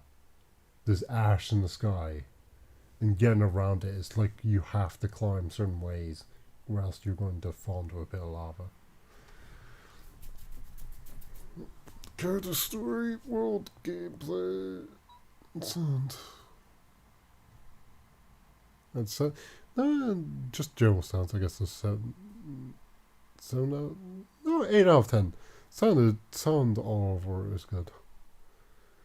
But yeah, coming to a conclusion, 8.3, I think for me, of 10, and it is a great experience. It's just not all the elements leave an impact, which I think is a sad trope of current PlayStation games. Like it might be the saddest thing to see, but looking back on recent games I played from PlayStation, Gravity Days or Gravity Rush might have left the best impact on me because of how unique it was. And the AAA blockbuster is really starting to show. Like even the MCU problems, I think, are starting to have the same problem where a lot of them are starting to feel like they have the same tropes and the same way of going for a story.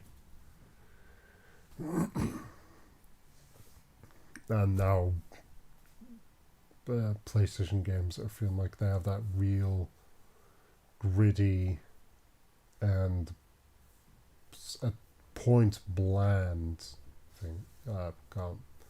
Bland story.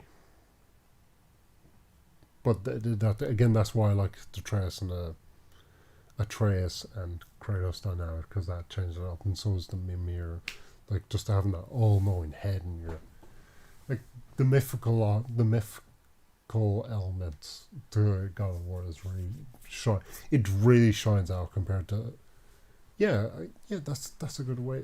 The myth elements to God of War over what's making this game great.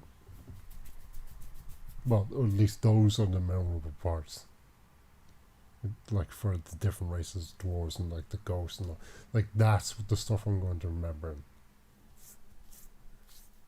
But like for the landscape and maybe the lore of the land, I'm not going to remember that as easy compared to like the giant stories and all the other lore I've got. I guess I didn't explain the Soul Devourer. Soul Devourer are alright, but they don't change up much, and once you start attacking them, like, oh wait, that's what I was gonna say about the kills as well. It doesn't feel like I have much purpose to, like, for example, when I stun a Soul Devourer, then I went into attack with a combo, and then you attack it at its chest, and that really doesn't make much of a difference. Like, I could nearly, if I really wanted to, I could probably just about maybe attack it again with a normal combo and I do the same amount of damage. Now the trolls actually had to use, once you got on top of it, once you stunned a troll, you could then use them to attack other enemies. Like, the same thing with the nightmares. Nightmares, you just once you got the Blades of Chaos, you can just sling them at other enemies and you use them as a bomb. And those secondary uses for stunning enemies was pretty good. Well, I know the nightmares would stun them, but still, like, good uses. And I guess if you also got the same for, I guess I didn't try it, but there's a kill you can use in the Dark Elves where Kratos steals the staff and stabs them from far away, and hits them too far away. Hits them off into, put the spear through them, they go flying to the distance, and I didn't try if that could hit enemies. Oh yeah, you can also launch a good aspect is that you actually can use the environment to your advantage as well. This game. But yeah, for example, running around the ship, that became more of an annoyance. Actually, that ship did change up. But the Helheim ship did give you like another task, like keep the thing afloat. So, well, actually, no, wait, that happened in the mineshaft as well, didn't it? When the enemies kept coming on, you had to keep the sand ball going.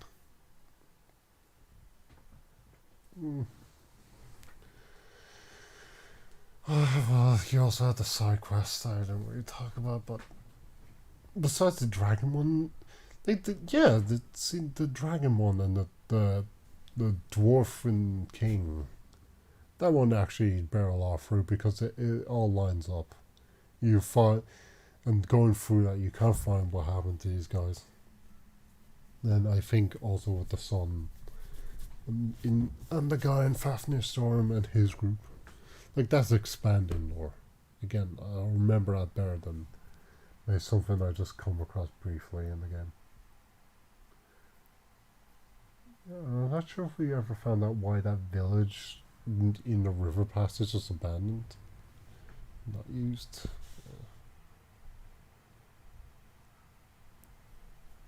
Yeah, Fresno corner, which is different to the rest of the map. That might be an area that sticks out as well to me. Yeah, then you get the Winds of Hell, but that feels like more of a... The Winds of Hell and the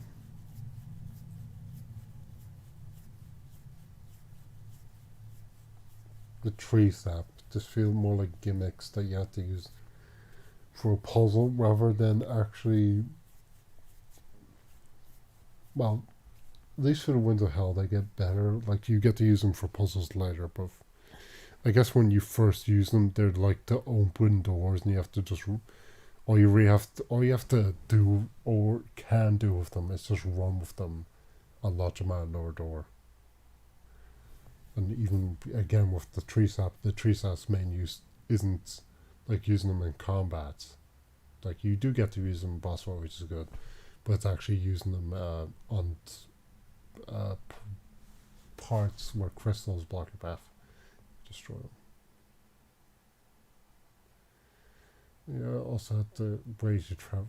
I do like the little animations where you traverse, where Atreus actually climbs on the Kratos, or Kratos helps him up, or Kratos catches him, and or he and him go through a tunnel together. They crawl and they crouch. But I kind of do feel like maybe there should have been some instances where the landscape was a bit different, but that's a time concern, so fair enough. With that, I think I'll end my big long rant. 8.3. Is it my favorite God of War? No, that probably still goes to 3, I think. Because 3 just... It's big, it's epic, and it's like too built up to this epic game, and the epic game actually pulls off what it needed to. And even, for example, the boss fight. Like, there's boss fights with stages in this, but they don't... just feel like they give enemies new attack. Well, yeah, they just like, even for Baldur, they just increase this certain attacks they got. Whereas you fight, for example, Zeus. The first one is like this. Yeah, Zeus is actually fantastic as a boss. God of War 3. You have the first phase where you have to find him on a 2D. Like, you can only go left and right or jump. You have to fight him that way. Then you get a big arena to fight him in. And then you get to fight him in... Yeah, and then you fight him inside Gaia in a smaller area. He does new moves. And then you fight him as a spirit. And you be... Yeah. It felt like you were breaking down the enemies. The enemies in the previous God of War felt a lot more powerful than you were then. You were slowly but surely breaking them down. Whereas in this, it seems like more like yeah, instead of the gameplay doing that, you doing that in gameplay, it feels a little more like the cinematics are doing that in the game. Like I'm not Kratos jam. I'm not doing a QTE where I make Kratos jam like a speed. I forget how you kill the dragon. Do you put like a what's something into it? Was a giant rock or a rock? I think. But yeah, just like things like that, where the QTEs act as the way you did things, or you helped do things. Oh yeah, for example, you don't even snap Baldur's neck. That's all Kratos.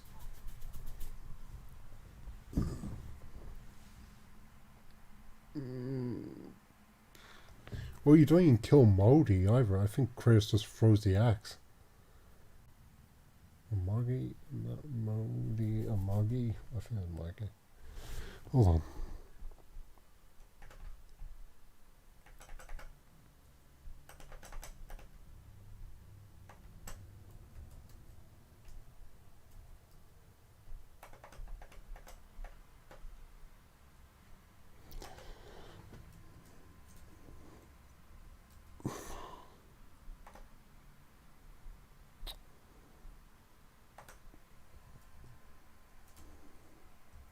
What am I thinking of? Modi and Magni. Oh, sorry. I've been calling him Magni, sorry. So, yeah, you don't throw the axe into Magni.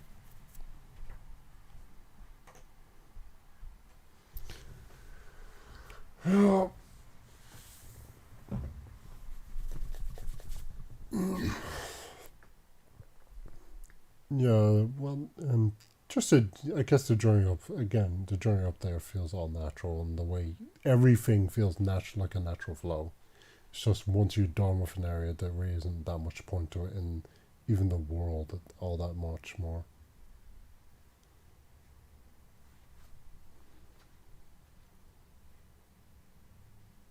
Like for example, when you enter the mine shaft, you go up once.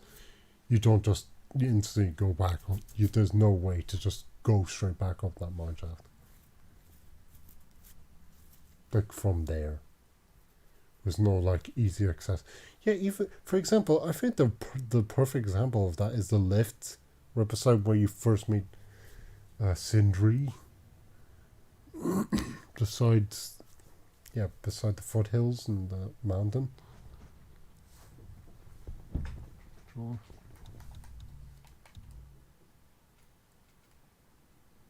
Yeah, this area where the lift takes you straight up, but nearly every time I went to use the lift, it just wasn't there. It's always at the top, which made it pointless. It made it pointless. Like I run over there, only to find out, okay, this thing doesn't I'm not even sure if it actually does automatically spawn back there. I think it might literally just only spawn at the top. Well, spawn at the top and never at the bottom. And even if you leave it there at the bottom of the mountain, it's never going to remain there. Yeah. Man, that's something.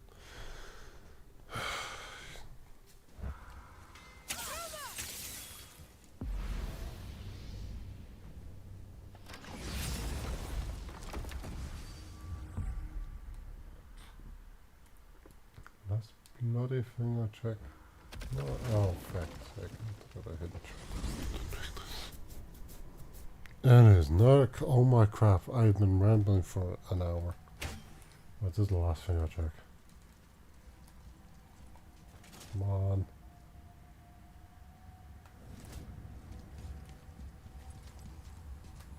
Actually, yeah, no, I know exactly what to do. So, I'll go up here, take this left.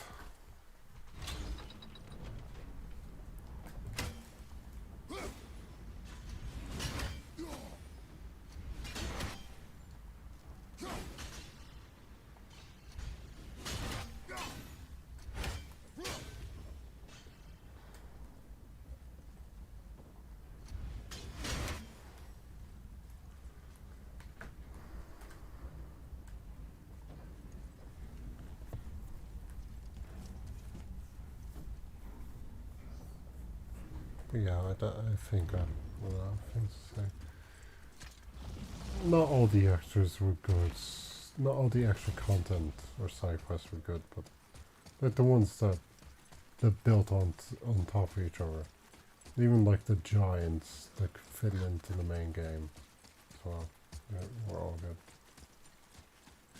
Is it? No, we haven't. Oh bollocks! Oh wait, okay. The lift is at the bottom.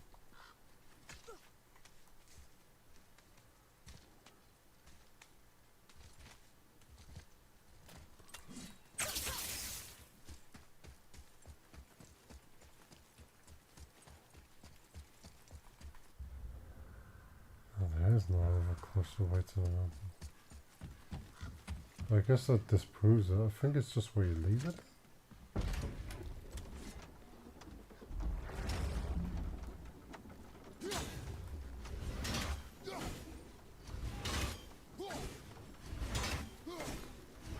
But yeah, like see, you clear that entire section, then you just get one lift that takes you there.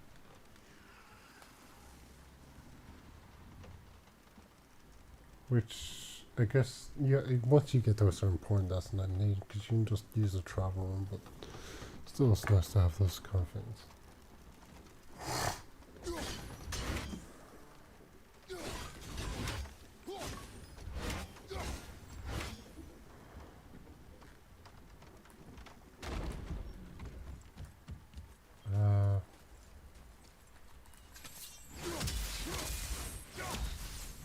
Yeah, definitely can recommend this experience on PS5. There's no quick as traveling.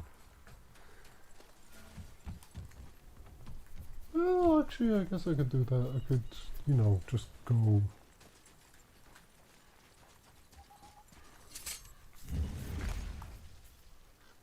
Over here quickly. And then if I'll go back to the box shop and quickly come back. And then if it's not there, I guess it's just where you left it, kind of thing.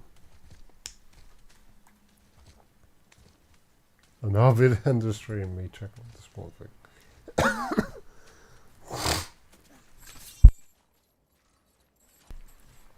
Yeah, I guess I didn't find juggling all that useful either.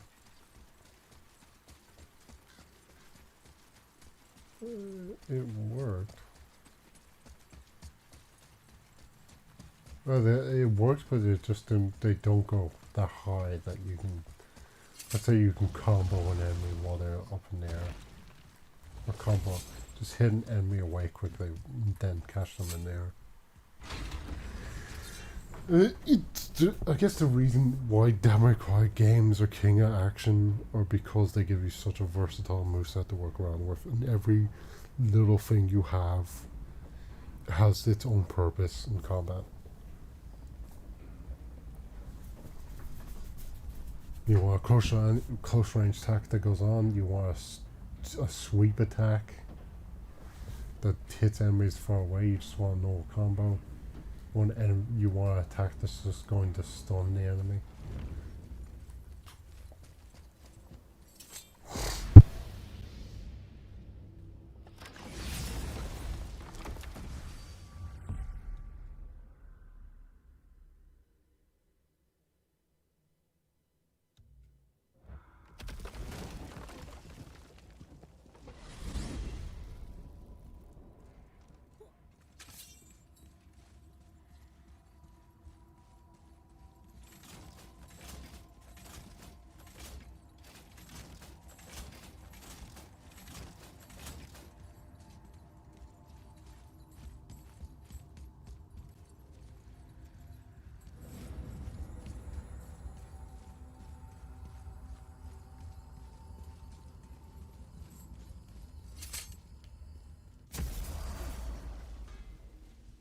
Okay, now I'll just go back.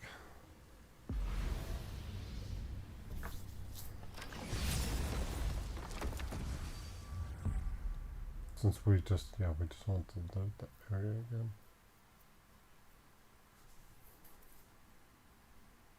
Okay.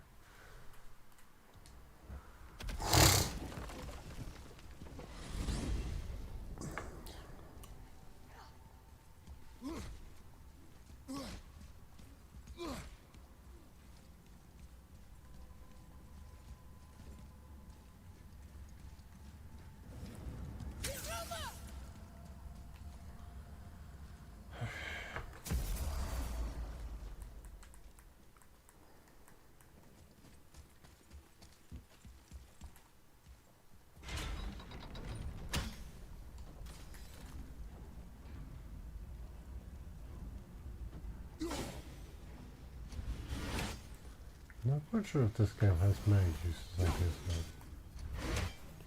Kind of feels like, well, definitely the performance upgrade is nice, but it doesn't. Actually, oh sorry, that was another fact. I don't feel like the game's gameplay was made. Obviously, it was not designed for 60 frames. But another factor to that is I don't think this PS5 upgrade improves the gameplay like it was made for 60 frames. We can certainly run it now, but I don't think it's made for it. This quick response, the quicker response.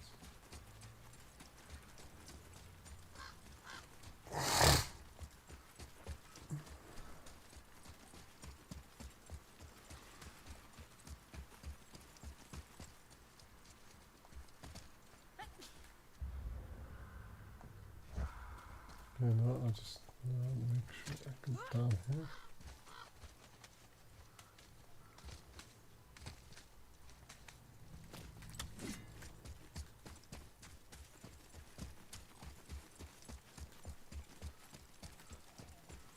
Okay. Oh, I just want to be. Actually, maybe I should go for the door and just come back in. And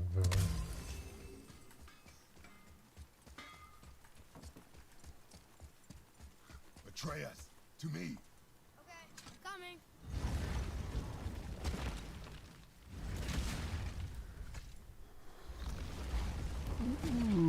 yeah, Freya. Yeah, Freya don't have much to her character besides the plot points. Oh, sorry, that's what I want to do. Now we quit the game. I'll load it, and if it's just if it's there, it's not there. It's just in the place that it spawns in on.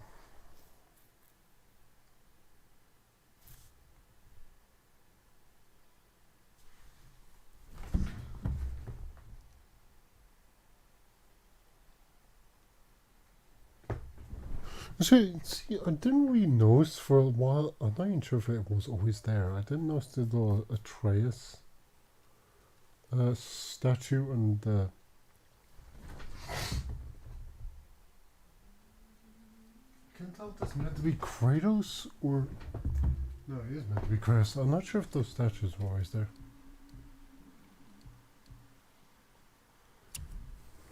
At the bottom right.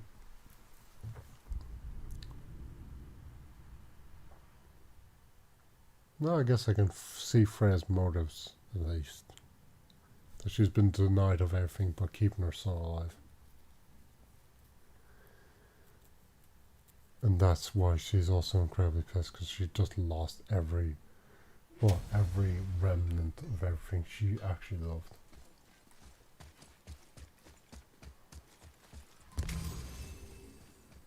Yep, that's it. Okay, it's in place where it last was. Work we go. Well, don't buy anything on my account. So what brings you around, friends? Oh, nothing. Okay. Ready and ready. I suppose you prefer my brother's work? You're wrong, of course. Or, never mind then. Very well. To business. You don't need to make excuses to say hello. I'm feeling creative today.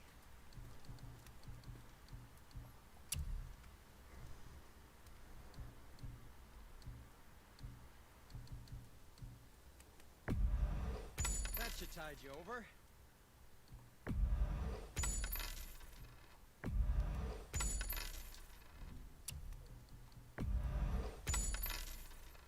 Nothing? Sometimes the best purchase is the one we don't make.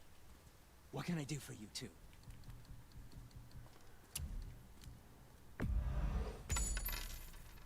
There's Nothing to your anything. liking. I see. Okay, that's it. So, overall, I made that 2 hour stream, well, an hour stream of me just talking about that. Well, I should definitely get to sleep. So, that's God of War 2018. I am excited for God of War 2018. I'm hoping it's a bigger experience with a bit more life into it. Yeah, for another good examples, we don't see any creatures from Niflheim. We don't get to interact with anything from there. We don't see Sutur and Muspelheim. Actually, seeing Sutur might have been a good thing as well. Just like seeing his model, like eyes, even eyes just staring at you would have been nice. Or like, yeah, just this thing in the distance, just polished, brandishing its sword. And then even like the light elves and the dark elves, we don't really understand much about them. We actually got some interaction with the dark elves and their leader, but I have next to no idea how the light elves think or act, or even what they want to do, or what they're. Not that the conflict didn't matter, but I have no insight into the light elves besides maybe they're pacifists. They want to guard the light or share the light with the world. Oh, also I like the travel room in between the realms. And the way and the animation, I like that transportation way. The way it's viewed, like first the room will spin, then the stone will come, the trees branches will retract, and then it will shoot a light to the stone it's trying to connect to. The branches then spread out again. Yeah. So thank you all for watching this series. I hope you enjoyed. I don't think there's anything else. Oh, I guess you also had the hold attack for square and the stances, but again, I didn't really make use of anything that I didn't really need. But I actually did talk about that when I was using the shield with the stances. Well, I did show the stances. And like the abilities were throwing the axe where I could hit multiple enemies, but then again, like I was never really. If I was in a situation where I attack from afar, actually, there's no real situations where you can attack from. Well, not many situations that you can make a use of where you can get the enemy by surprise and attack them from afar, either. Which actually does more damage, I think. Or maybe I'm wrong. It's a different game. I think the damage counts in them from the back that I've been playing recently. I just made. That's for sure. There's something. I don't think it's new either. But yeah. So thank you all for watching this series. I hope you enjoyed. I hope you enjoy the rest of the day. And this is Gengazi. Turn off God of War.